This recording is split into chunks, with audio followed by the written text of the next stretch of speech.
Ce podcast est réalisé avec le soutien du Centre pour la cybersécurité Belgique.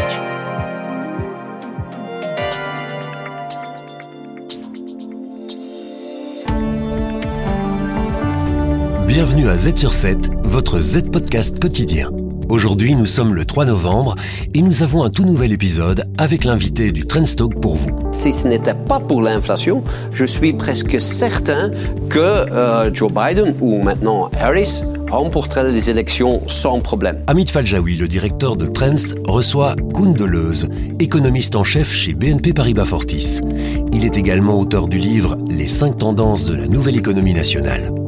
Ensemble, ils évoquent les élections présidentielles américaines et les perspectives économiques d'une nouvelle économie mondiale caractérisée par des taux d'intérêt et une inflation structurellement plus élevée. L'invité du Trendstalk. Une personnalité de premier plan se confie en profondeur sur ce qui fait son actualité. Alors Koen, vous êtes économiste en chef de la banque BNP Paribas. Vous êtes d'ailleurs l'auteur, on va parler d'actualité évidemment, mais vous êtes l'auteur, le co-auteur avec Philippe Geysels, qui est donc votre camarade si je puis dire, mais qui lui est plutôt chargé de tout ce qui est stratégie d'investissement, d'un livre, vous voyez le titre derrière moi, Les 5 tendances de la nouvelle économie mondiale. Alors avant de parler d'actualité, juste un petit mot sur ce livre que moi j'utilise comme une sorte de bible de référence. Il fait quand même 450 pages. Pourquoi avez-vous écrit ce livre et pour qui en fait ? Merci d'abord pour le compliment.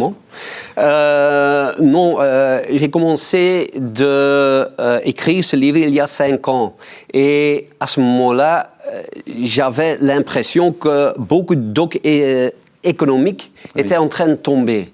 Il y avait Donald Trump. Président Donald Trump, c'était dans le temps un peu bizarre. Il y avait aussi des taux d'intérêt négatifs. Oui. Et donc, à ce moment-là, j'ai commencé à lire et j'ai constaté qu'il y avait pas mal de tendances structurelles qui étaient ou en train de faire volte-face, par exemple la globalisation, mais aussi l'innovation. Il y avait des tendances qui étaient en train de s'accentuer, le vieillissement et l'endettement public, qui a un pic historique, et il y avait des tendances, je dirais, nouvelles, la transition climatique. Et donc, sur base de ça, j'ai constaté qu'on va vers une nouvelle ère qui va être, à cause de toutes ces tendances économiques, qui va être beaucoup plus inflationniste. Et donc, oui, pour moi, c'était comme avoir trouvé une nouvelle boussole économique. Oui. Et donc, Philippe Geysels, notre stratégiste, a dit c'est une bonne idée, pourquoi pas écrire aussi au niveau des marchés financiers et quelles sont les conséquences au niveau des marchés financiers de toutes ces tendances. Et donc, effectivement, c'est un livre à 4 mains. Vous, pour l'aspect plutôt économique, même géopolitique, géoéconomie, et lui, pour les aspects plutôt investissement, marché financier. C'est vrai qu'on parle d'innovation, de climat. Je regarde la table des matières, la mondialisation, les dettes, vieillissement. C'est un très bon bouquin dans le sens où, effectivement, il y a énormément de chiffres et quelqu'un qui se pose des questions sur telle ou telle thématique peut s'y référer. Alors, si vous êtes là, c'est surtout pour parler d'actualité. Vous êtes économiste en chef, comme je l'ai dit, de la première banque de Belgique. Alors, dans quelques jours à peine, on devrait avoir un nouveau ou une nouvelle présidente des États-Unis. Alors, vous n'allez peut-être pas me répondre, mais je vous pose quand même la question. Pour le 5 novembre, quel est votre pronostic à vous ? Moi, j'ai bien peur que ça va être Donald Trump. On constate que, en termes économiques, je pense que Biden a fait un bon job. Mais les gens s'en foutent. Tout ce qui est beau, les gens disent c'est normal, moi j'ai travaillé dur et donc c'est pas que je dois remercier le gouvernement pour ça. Alors vous dites ça parce que le bilan de Joe Biden est positif en fait. Oui, je trouve qu'il est très positif. Le problème c'est l'inflation. Le problème, c'est l'inflation. Et si ce n'était pas pour l'inflation, je suis presque certain que Joe Biden ou maintenant Harris remporterait les élections sans problème. Mais on a eu une inflation de 20-25%. Et les gens, ils constatent qu'au lieu de payer, disons, $4 pour une crème glacée ou, je ne sais pas, pour une maison ou pour une voiture, ils payent aujourd'hui 25% en plus. Et ça, ils n'aiment pas. Et ça, c'est le problème du gouvernement. Ok, ça c'est ce qui fait que peut-être Mme Kamala Harris ne sera pas élue. Alors reprenons, donc ça c'est un choix, quoique au niveau des sondages c'est plutôt très serré. Mais on a l'impression que Wall Street a fait son choix, peut-être malheureusement comme vous l'avez dit tout à l'heure, de Donald Trump. Alors on va en parler, mais quelle est la différence entre les deux programmes? Si vous deviez nous résumer pour nos téléspectateurs, téléspectatrices, le programme de Kamala Harris et de Donald Trump d'un côté, c'est quoi les grandes différences? Harris prône un programme de gauche, donc elle veut mettre de l'argent dans les poches des moins aisés. Et via par exemple, des allocations familiales, elle veut augmenter l'offre de maisons pour essayer de baisser un petit peu le prix de la vente des maisons. Voilà.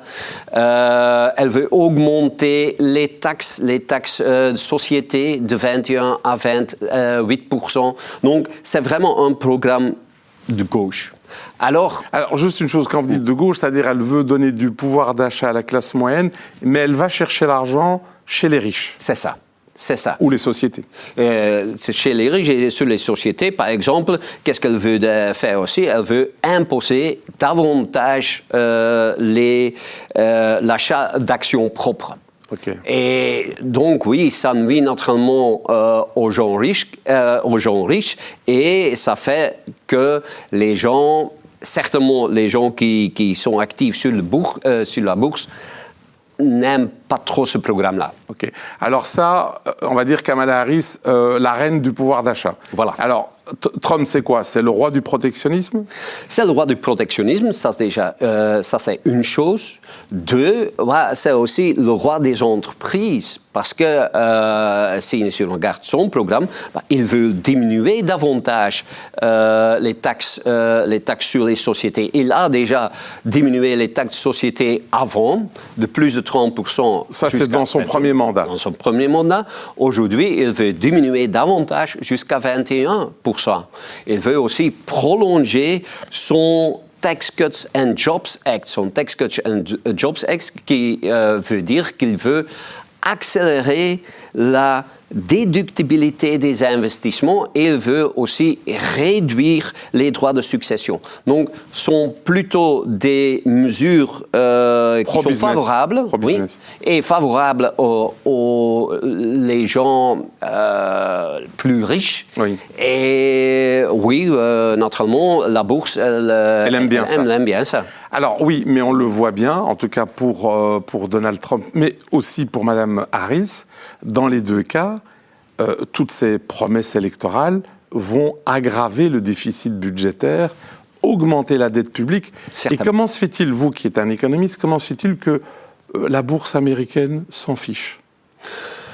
Ça, c'est un peu bizarre, mais c'est vrai, tous les deux, ils sont fous de la dette publique. Probablement, aujourd'hui, on a une dette publique de 103% du PIB et le plus haut que cette dette publique a jamais été, c'était juste après la Deuxième Guerre mondiale, c'était à 107%. Et nous, on pense qu'on va dépasser ce 107%, certainement qu'on va, dans les 10 années à venir, vers une dette nette publique de 123%. Le problème est qu'il n'y a pas d'alternative pour le dollar. Il n'y a pas d'alternative. Si moi, je reçois des roubles, ou si moi, je reçois des renminbi, est-ce que je vais investir dans la bourse russe ou dans la bourse chinoise? Non. Probablement, ce que je vais faire, c'est investir dans la bourse américaine, investir dans les bons d'État américains, parce qu'ils sont trop liquides. C'est très liquide. Oui, alors, ce que vous êtes en train de dire, Koen, à nos téléspectateurs, téléspectatrices, c'est qu'en fait, nous, en Belgique, si on voit l'endettement public qui augmente, on est tout de suite dégradé par une agence de notation, Standard & Poor's. Voilà. Même un grand pays comme la France, ça risque d'être son problème. Mais les États-Unis, pourquoi ? Parce qu'ils ont le roi dollar, c'est ça ? Oui, et personne ne peut se passer par le dollar.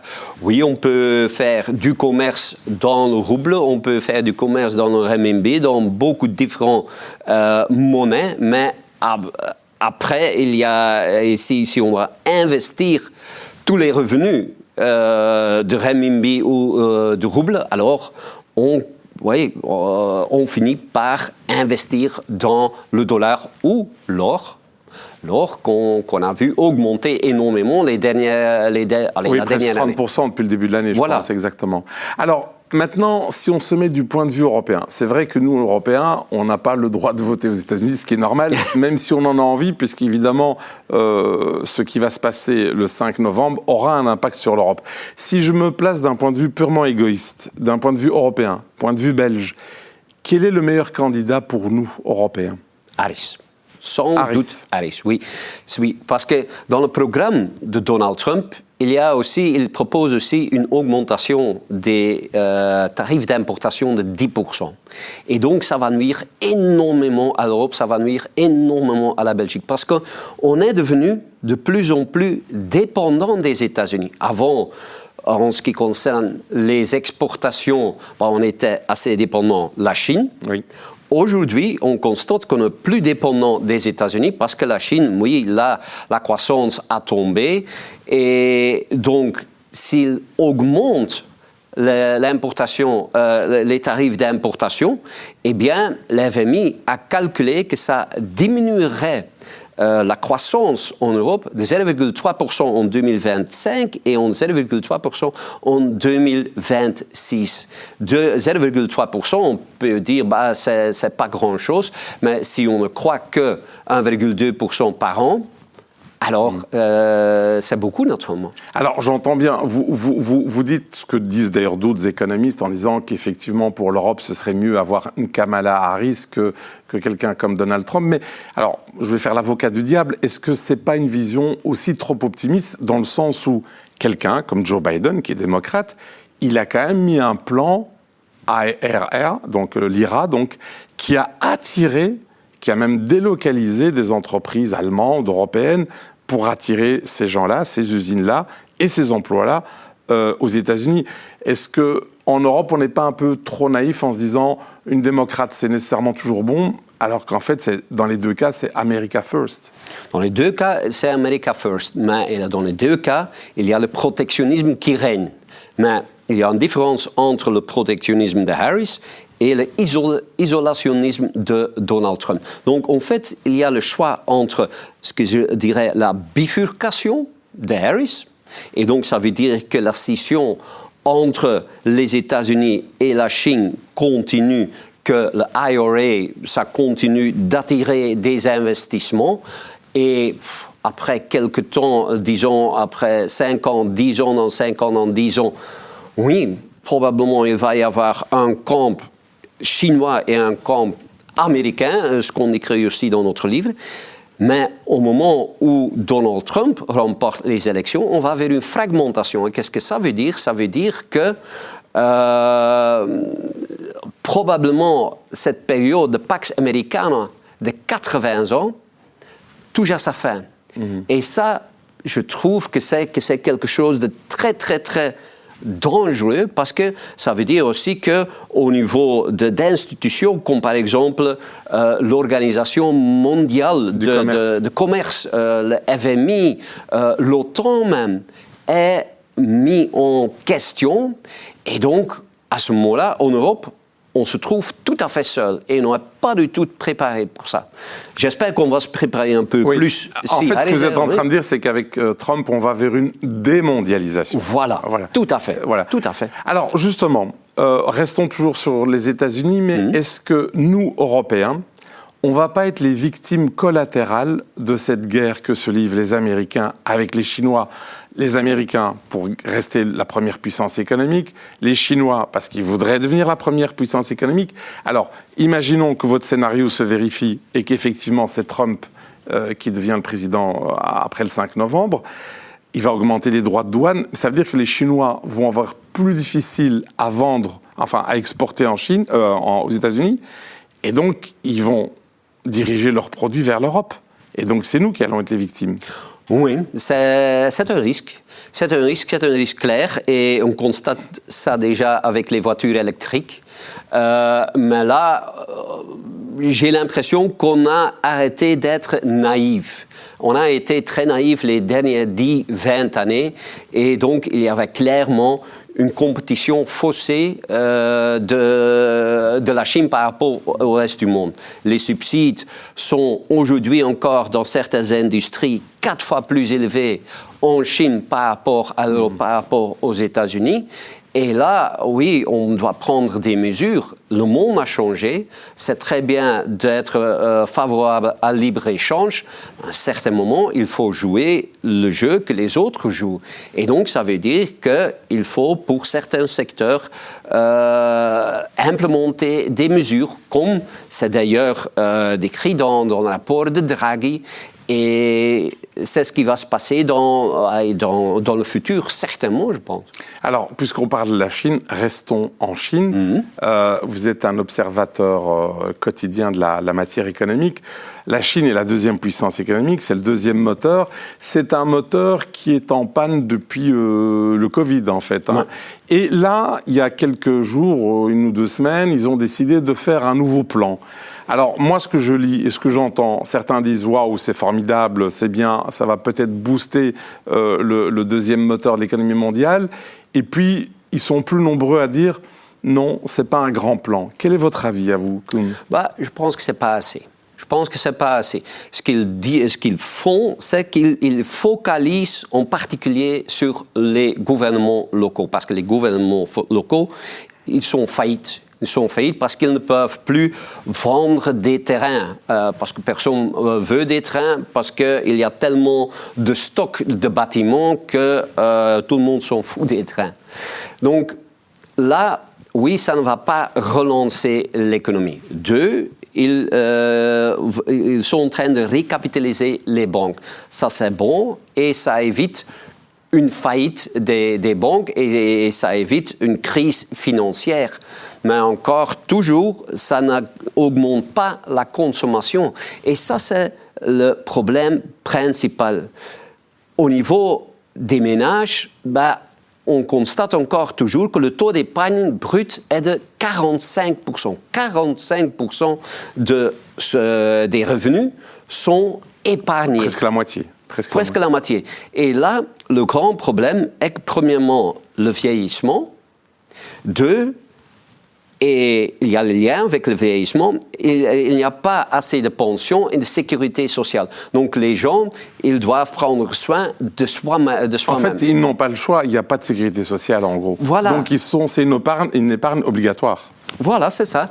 Et donc ça, c'est le problème. Et donc la seule façon de redémarrer cette économie, c'est de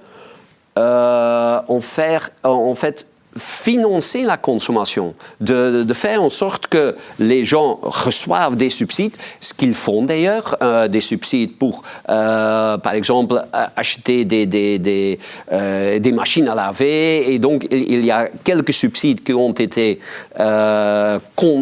donnés, mais ça ne va pas aller loin. Donc, si on veut vraiment redémarrer cette économie, c'est vraiment via des plans fiscaux qu'il faut le faire et pas via une diminution des taux d'intérêt parce que oui, ça stabilise les maisons, ça stabilise l'immobilier, mais ça ne va pas redémarrer l'économie. Mais ça veut dire qu'il faudra aussi attendre quelques années parce qu'on a eu une bulle spéculative sur l'immobilier qui a mis des années. Ouais. J'imagine que ce n'est pas en 1 an qu'on résout ce problème non plus. Non, parce que le stock d'immobilier est énorme. Donc, qu'est-ce que je peux m'imaginer qu'ils vont faire davantage? C'est-à-dire, ce stock d'immobilier, on va introduire des subventions afin de vendre ce stock à moins prix ou à un prix beaucoup plus bas. Et à ce moment-là, oui, probablement le stock va disparaître beaucoup plus vite. Je peux imaginer qu'un jour, ils vont faire ça, mais ils doivent faire attention aussi qu'ils ne regonflent pas la bulle immobilière. Alors, quand je vous écoute, Koen, et alors je reviens vers votre livre que je remonte, donc les 5 tendances de la nouvelle économie mondiale, on voit que les États-Unis ont pris une avance. Ils ont une croissance beaucoup plus forte que chez nous en Europe. Ils ont des tas d'avantages compétitifs au niveau énergétique. Ils ont l'intelligence artificielle, les grandes activités, enfin les grandes sociétés multinationales sont aux États-Unis et pas en Europe. Et de l'autre côté, malgré toutes les difficultés que vous évoquez pour la Chine, avant, on vendait, la Chine nous vendait des t-shirts. Aujourd'hui, ils nous vendent des TGV, ils nous vendent des voitures électriques, ils nous vendent des panneaux solaires. Est-ce que l'Europe ne s'est pas déclassée? Est-ce qu'elle n'est pas en déclin? Oui, malheureusement, je dois affirmer ça. On est en train de venir, et maintenant, c'est peut-être un terme qu'on ne connaît pas en Wallonie ou en France, on devient le Bokrijk du monde. Donc, oui, on devient... une sorte de musée vivant. Voilà, le musée vivant. Et ça c'est un peu triste, parce qu'on a beaucoup de choses. On a plus... Personne n'a plus de richesse par rapport aux États-Unis, mais on n'a pas un marché unique. Et donc, on n'a pas la taille des États-Unis, ni la taille de la Chine. Et donc, on n'a pas ces échelles, les économies d'échelle qu'ils ont. Et ça, c'est naturellement quelque chose de déplorable, parce que aussi on n'a pas une Market Capital Union. Et ça, il y a 2 anciens premiers ministres italiens qui viennent de donner cette année 2 rapports. Enrico Letta, Mario Draghi que vous avez cité. On sait ce qu'il faut faire. Est-ce que vous pensez que la nouvelle Commission européenne va pouvoir faire toutes ces recommandations, puisque vous venez de bien expliquer quels sont nos problèmes en Europe? Eh bien, je pense que là, il y a un avantage de l'élection de Donald Trump. C'est qu'à ce moment-là, ça va être un choc, ça va être une crise pour l'Europe. Et l'Europe ne fait qu'un pas en avant au moment où il y a une crise. C'est toujours comme ça. Et donc, au moment où Donald Trump remporte les élections, moi j'ai l'impression que les gouvernements et les États membres, ils vont réaliser on doit investir davantage. On doit investir dans la défense, on doit investir dans l'innovation et on doit investir dans la transition climatique. On ne peut pas faire ça aujourd'hui parce que les déficits budgétaires, ils sont qu'ils sont, très très élevés, certainement en Belgique, en France, en Italie, mais dans beaucoup de pays. Donc, pourquoi pas créer un outil de financement mutuel européen, comme par exemple le Next Generation EU, le fonds Next Generation EU. Et à ce moment-là, ces investissements et le financement-là, ça ne va pas entrer dans le budget des différents pays. Oui, ils doivent le repayer, mais ils peuvent le repayer dans 30 ans, dans 40 ans. L'étaler sur le temps. Oui, étaler sur le temps, parce que pour moi, c'est assez clair que aujourd'hui, diminuer les dettes, c'est presque impossible. Il y a tellement de défis. La transition climatique, la défense, le vieillissement et tout ça, ça vient... Mais alors moi, années à venir. Mais quand je vous écoute, Koen, j'ai presque envie de dire, au fond, nous avons intérêt, alors que c'est contre-intuitif, paradoxal, à avoir Donald Trump comme président, parce qu'il va nous forcer à bouger. Oui, donc je pense, laisse-moi être très clair que c'est la unique raison pour laquelle l'élection de Donald Trump serait favorable pour l'Europe. Pour le reste, si Donald Trump remporte les élections, ce qui va se passer, c'est que, comme je viens de dire aussi, le Pax Americana qu'on a vécu pendant 80 sous la protection américaine. Sous la protection américaine, qui a aussi diminué l'inflation, parce que c'est beaucoup facile de diminuer l'inflation au moment où il n'y a pas de guerre, c'est fini. À ce moment-là, il y a aussi un autocrate qui va être... à la Maison-Blanche. Oui, à la Maison-Blanche. Donc, il y a encore un autocrate en plus et ils sont fous des règles, alors on va vers une ère où l'incertitude va être énorme. Les investissements des entreprises, ils vont diminuer énormément. On va vers une sorte de déglobalisation où il n'y a plus d'interchangement de technologie, la productivité va diminuer. Donc, à part... Alors ça, c'est une vision d'économiste, je dirais plutôt géopolitique. Mais quand on regarde la bourse, comme vous le faites vous et votre collègue Philippe Geisels, on pourrait se dire que pour le moment, la bourse, elle mise clairement sur les États-Unis. Ça fait des années qu'on dit les actions européennes vont revenir, mais elles ne reviennent pas. Tous les gérants de fonds misent sur les actions américaines. Oui, c'est normal parce que si les profits ils sont naturellement liés à la croissance économique. Qu'est-ce que c'est la croissance économique? L'augmentation du nombre de personnes qui travaillent et l'augmentation de la productivité. En ce qui concerne l'augmentation du nombre de personnes qui travaillent, là, on constate que aux États-Unis, entre 2020 et 2100, il y a une augmentation de la population de 17%. Si on regarde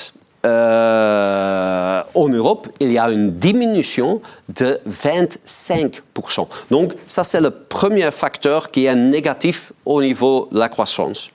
Au niveau de la productivité, on constate que la productivité en Europe a dégringolé de 5% dans les années 70 jusqu'à 0,5% en moyenne les 5 années par rapport aux États-Unis où ils reviennent toujours à la moyenne. Aujourd'hui, on est à 1,5% à peu près dans les États-Unis. Et donc, ces deux points, ces deux éléments clés de la croissance économique sont beaucoup plus favorables pour les États-Unis. Et donc, ça veut dire aussi qu'aux États-Unis, les entreprises et les profits des entreprises sont beaucoup plus élevés par rapport à l'Europe. Et le rayonnement aussi. Alors, Koen, il nous reste encore 4 minutes. Ce ne serait pas bien si on ne parlait quand même pas de notre magnifique petit pays, la Belgique. Alors, on n'a pas encore de gouvernement. Au moment où on fait cette émission, on enregistre cette émission. Comment est-ce que vous voyez les choses avec le gouvernement Arizona? Parce que ça fait des années qu'on dit qu'il faut diminuer les dépenses. Et on sait très bien que tout le monde veut le faire, mais que c'est très difficile. Parce que derrière chaque dépense, il y a une catégorie sociale qui n'est pas contente. Est-ce qu'on ne va pas se terminer comme dans tous les autres gouvernements? Finalement, même si on ne le dit pas, on va surtout augmenter les taxes. Je pense que vous avez raison. Probablement, les taxes vont augmenter. Le grand problème est, de nouveau, qu'on est entré dans une nouvelle ère. Donc, au lieu d'avoir 40 années de diminution de taux d'intérêt, on est maintenant dans une ère où les taux d'intérêt vont structurellement être plus élevés. Et si on regarde les paiements d'intérêt ont diminué de, maintenant il faut que je pense, de 14, 15, à peu près 20 milliards d'euros dans les années 90 jusqu'à 8 milliards d'euros en 2021. Aujourd'hui, ils sont à 10 milliards. Et ça, c'est le remboursement de la dette, en charge d'intérêt. Le remboursement de la dette, donc d'abord le remboursement des intérêts, seulement les intérêts. Et ils vont augmenter à un niveau de 14 milliards. Donc ce sera plus que le budget de la défense ou de l'enseignement ou de je ne sais quoi. Donc il faut faire quelque chose de structurel. On pouvait l'éviter, on pouvait se passer des réformes au moment où les taux d'intérêt baissent, mais aujourd'hui, si les taux d'intérêt... Mais alors c'est intéressant ce que vous dites. Dans votre livre, vous dites qu'à terme, les taux seront un peu plus élevés. Or, pour le moment, ils sont en train de baisser pour la BCE. Vous voulez dire qu'ils vont baisser, mais pas trop? Voilà, on ne va plus revenir au taux d'intérêt de 1% ou moins.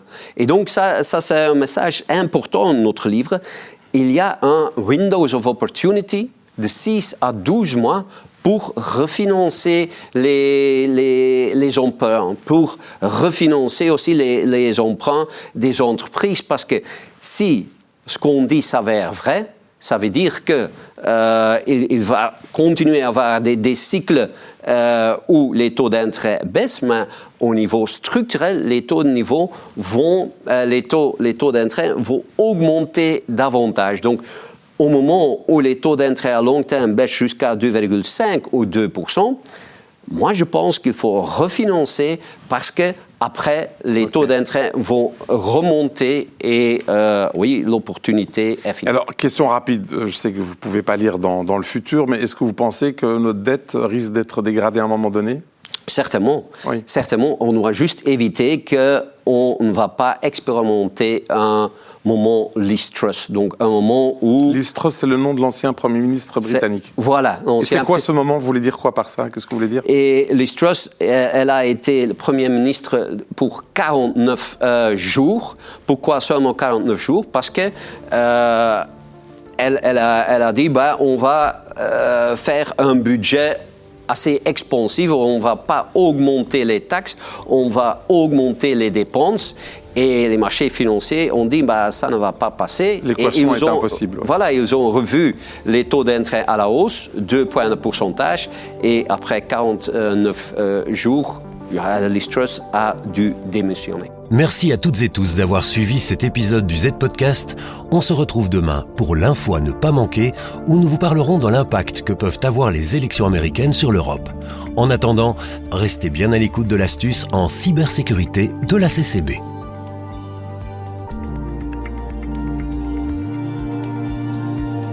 Z sur 7, le podcast quotidien de Trends Canal Z.